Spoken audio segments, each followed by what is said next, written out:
Welcome to Easy Alim Learning Simplified. My name is Ruth, and today we are going to be looking at the preparation of alkenes in Organic Chemistry 1. So previously we looked at the nomenclature of alkenes and also isomerism in alkenes. So today we are going to see how can we prepare these alkenes in the laboratory.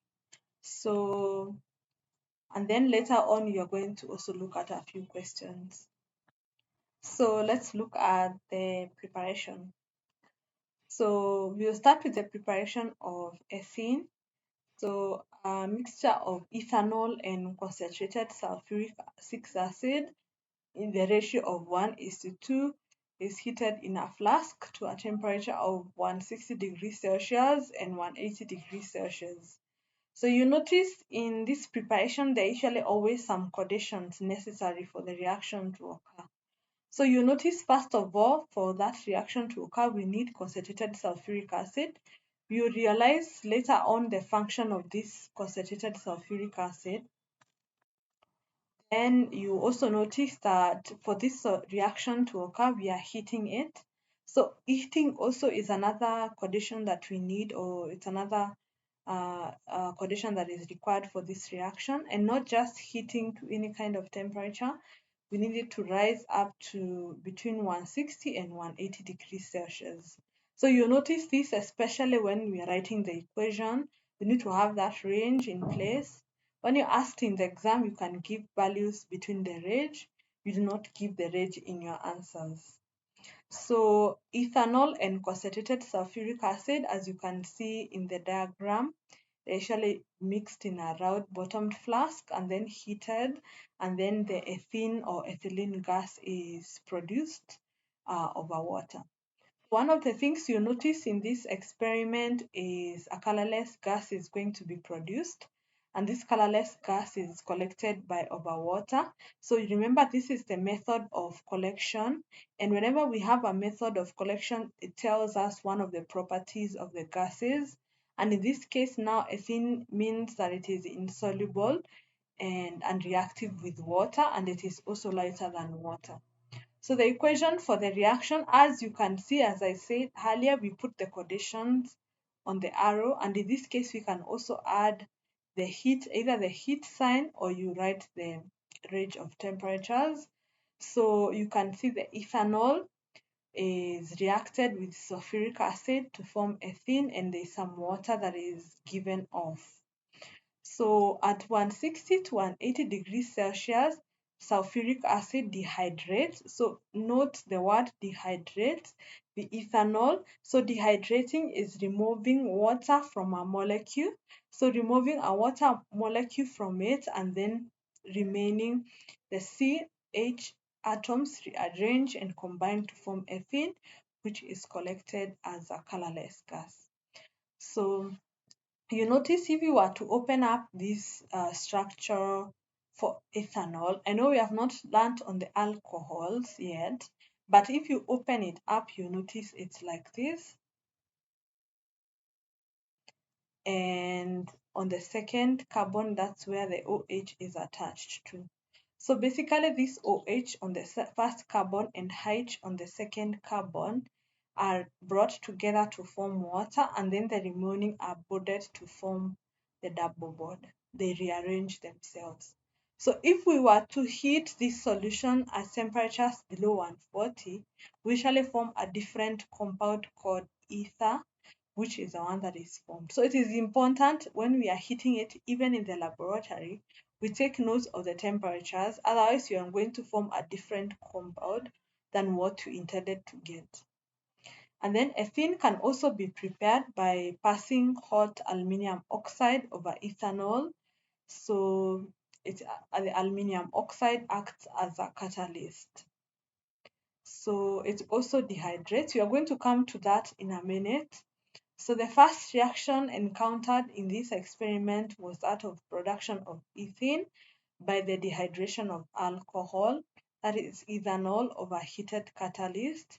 In this case, our catalyst was the concentrated sulfuric acid, and you can see in this case I've given a specific temperature.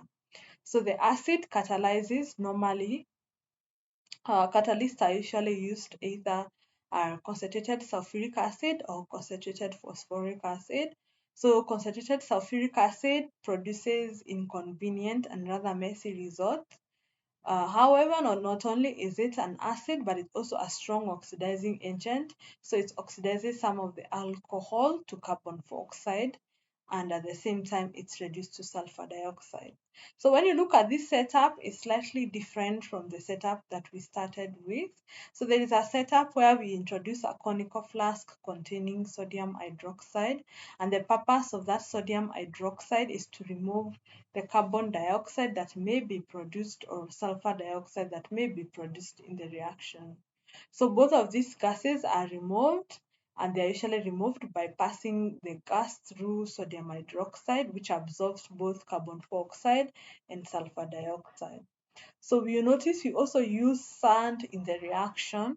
So sand is used to prevent burping which can cause cracking of the flask.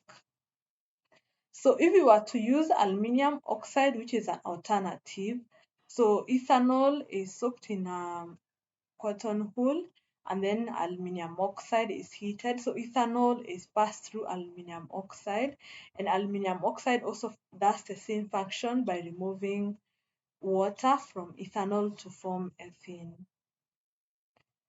Some of the physical properties of ethene or alkenes is they're usually colorless and solids and liquids that are not poisonous. They are slightly soluble in water. That's the reason why they could be collected by overwater method. And then the solubility of water usually decreases as the carbon chain or the molecular mass increases, but very soluble in organic solvent. So solubility depends on the density or the molar mass of the compound. So the bigger the molecule, the less soluble it is in water. So the ones that are like in solid state, the ones that have very large carbon atoms or carbon chain, they usually dissolve not so much in water. But the ones that have very low carbon chains, they usually dissolve in water. And in this case, they're also very soluble in organic solvents like tetrachloromethane and methylbenzene. Melting point also increases as the carbon chain increases. This is because of the increase in the strength of the van der Waals forces. So we said that the van der Waals forces are between the molecules. So the bigger the molecule, the stronger the van der Waals forces. That means you require more energy to break the strong forces. So the first four chains are usually gases at room temperature, and then the rest are liquids until also we go further. So you notice in the melting point, you can see how the melting point is increasing as you go down the group. You see it's increasing in this case, and this is directly related to the size of the molecule, which increases the intermolecular forces of attraction. So let's look at a few questions in regards to the preparation of alkenes. Two methods of preparing alkenes are shown by the following general equations. We have alkanol that reacts with aluminium oxide at 400 degrees Celsius to form alkene. We have an alkane that is heated in presence of a catalyst to form an alkene. What type of reactions are described by equations 1 and 2? So we know equation 1 is what we have just discussed, which is dehydration. Equation 2, we discussed it in alkanes. We said this is cracking and this is catalytic cracking. The reason why it's catalytic cracking is because you can see the catalyst. We said that long chain alkanes are usually broken down into smaller chains, alkenes and alkenes are produced in the process. So which of the two methods are used on a large scale? So the one that is used on a large scale is the catalytic cracking. And the reason why it is used on a large scale is because of the high demand there is for short chain alkanes. Another last question is study the diagram below and answer the questions that follow. So we have ethanol reacting with concentrated sulfuric acid. There's some aluminum sulfate and salt added in the round bottomed flask. So this is gas Q that is produced. So the first question is name gas Q. So it's going to be ethene. And then write an equation for the formation of gas Q. So we said it's ethanol, which is C2H5OH. And then we write the acid, of course, and its conc to form CH2 plus water. And then what is the role of the third is to prevent burping, which can cause cracking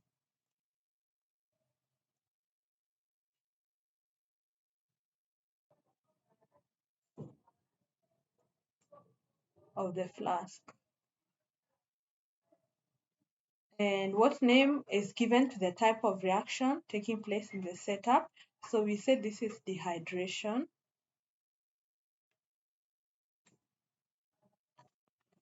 Lastly, the heating in this experiment should be maintained at 160 degrees to an 80 degrees Celsius. Explain. So we said if it's heated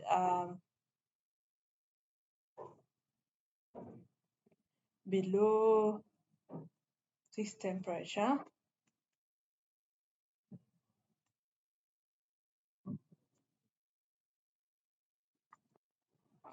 ether is formed. So that is the reason why it should be maintained between 160 to 180 degrees Celsius. So that brings us to the end. So in the next lesson, you're going to be looking at some chemical properties of alkenes, and you'll see some of the differences in these properties in regards to what you have discussed on alkenes. So see you in the next lesson.